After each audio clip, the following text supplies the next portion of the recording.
हे viewers, जैसा कि आप अपने थंबनेल में और टाइटल में देखा होगा, आज मैं बात कर रहा हूँ जो चाइना ने हाइपरसोनिक मतलब एक्सपेरिमेंट किया जिसका नाम है आरबीसीसी इंजन। ये मतलब रॉकेट बेस कंबाइंड साइकिल। ठीक है। इसमें जो सबसे बड़ा ब्रेक थ्रू जो चाइना ने ये किया है कि इसको जो है वो क्या कहते हैं, या आप यूँ समझ लें कि जैसे दुनिया का कोई भी रॉकेट हो, मिसाइल हो या इवन जेट हो, उसको उड़ने के लिए लिक्विड हाइड्रोजन या केरोसिन की ज़रूरत पड़ती है।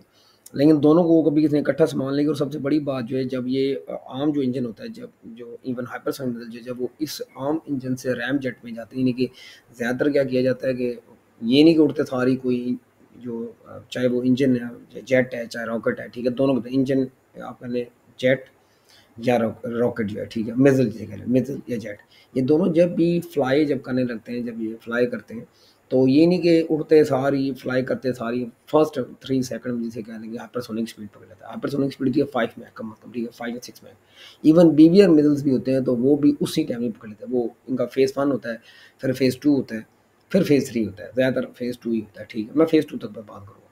तो वो जो सिंपल जो कन्वेंशनल इंजन जो होता है, ठीक है, जैसे हाइड्रोजन ये वाला, तो ये जब रैम जेट का इंजन जाता है तो उसमें इसको टाइम लगता है उसमें जाने के लिए, ठीक है।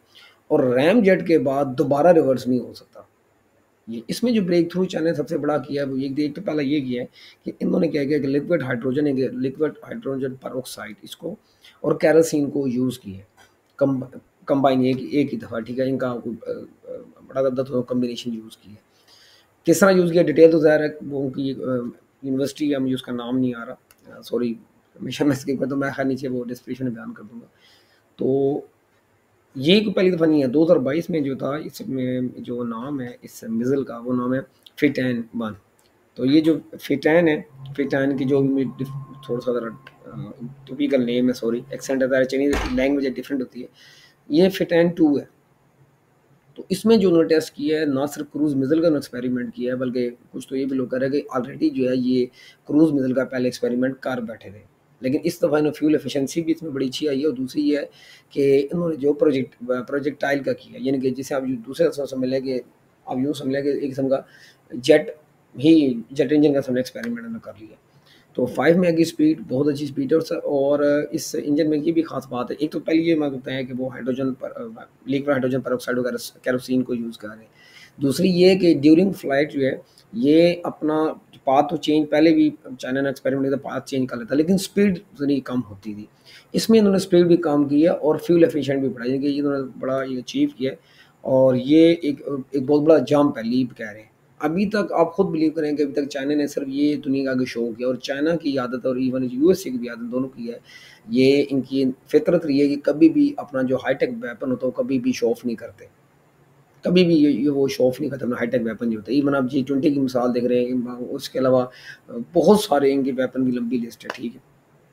और इसी रिपोर्ट अभी जो पेंटागन रिपोर्ट कहता 2019 में इन्होंने इतने मिसाइल का टेस्ट किया था जितना पूरी दुनिया ने, यानी कि पूरी दुनिया का रेस्ट ऑफ द वर्ल्ड है ना, पूरी दुनिया के आप मिसाइल का टेस्ट कर लें, उन्होंने अकेले नहीं इतना, सिर्फ बैलिस्टिक मिसाइल का इतना टेस्ट किए थे कि जितना पूरी दुनिया ने कहा था। कि नॉर्थ कोरिया बड़ी फेमस है, वो करती रहती है।